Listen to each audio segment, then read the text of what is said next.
नमस्कार, मी शीतल आणि तुमच्या सगळ्यांचं मनापासून स्वागत आहे। तर मटारचा भाव बाजारामध्ये वाढण्याच्या आधी ही एकदा मटार चटणी नक्की ट्राय करा। तोंडी लावण्यासाठी किंवा टिफिनसाठीचा हा चांगला ऑप्शन आहे।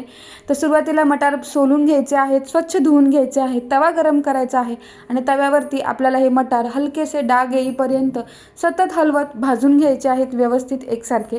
त्यानंतर हे ताटामध्ये काढून घ्यायचे आहेत आणि आपल्याला पुढचं साहित्य लागणार आहे ते म्हणजे फक्त 4-5 हिरव्या मिरच्या। आता हे तुम्ही तुमच्या आवडीनुसार तिखट कमी जास्त करू शकता, पण लसूण मात्र अगदी भरपूर वापरा, त्याने चटणीला खूप छान चव येते।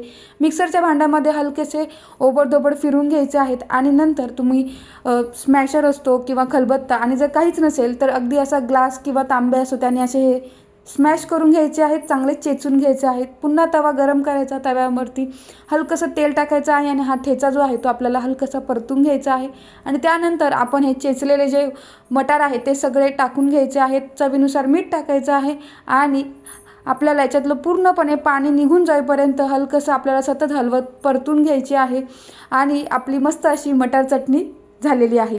ही मटार चटणी अगदी 2-2, 3-3 दिवस टिकून राहते।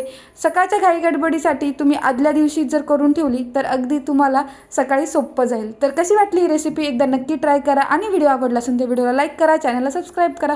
भेटूयात नवीन व्हिडिओमध्ये, तोपर्यंत बाय।